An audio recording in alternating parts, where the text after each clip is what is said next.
Estamos con Eva Arto Salvador, de la Falla. Avenida del Oeste dels Velluters, y pertenezco al sector El Pilar San Francesc. Muy bien, vamos a conocerte un poquito mejor. Cuéntanos, ¿eres fallera desde siempre? Sí, desde que nací. Muy bien, y tu familia también es fallera, ¿verdad? Sí, mis padres y mi hermana. Muy bien. Este año has sido fallera mayor infantil de tu comisión. ¿Cómo lo has vivido? Pues ha sido una experiencia inolvidable y me lo he pasado súper bien. Perfecto. ¿Algún acto que destacarías, algún momento? Pues a mí me gustó mucho la ofrenda y la presentación. La presentación porque ya decían, ya soy yo la fallera mayor infantil, y la ofrenda porque es un acto muy bonito hacia la Virgen. Muy bien. ¿Sois muchos niños en la Falla? Sí, porque como he sido fallera mayor infantil, pues se apuntaron un montón de amigos. Vaya, oye, eso está muy bien. Perfecto. ¿Y me puedes contar un poquito de qué iba tu falla?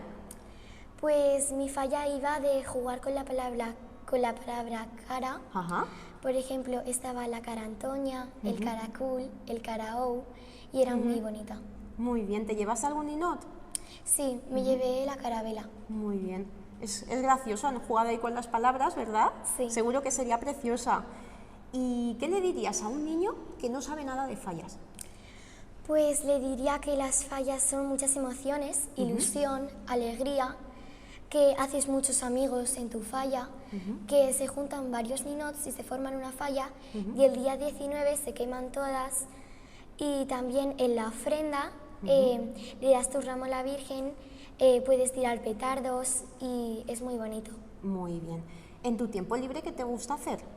Pues a mí me gusta mucho pintar, dibujar, leer. Muy bien. Pues mira, recomiéndanos un libro. ¿Qué le dirías a un niño de tu edad que puede leer? Pues a mí me gusta mucho leer Amanda Black y El diario de Greg. Muy bien, perfecto. ¿Cómo viviste el momento en el que te nombraron como preseleccionada? Pues la verdad no oí mi nombre y me enteré porque todo el mundo me decía enhorabuena, enhorabuena. Entonces ahí ya supe que era yo. Súper emocionada, ¿verdad? Sí, me puse a Muy llorar bien, enseguida. Muy bien. Pues espero que ahora vivas unos días muy intensos, que te lo pases genial y los disfrutes al máximo. Y que tengas muchísima suerte en la Fonteta. Que vaya todo muy bien. Gracias. Muchas gracias.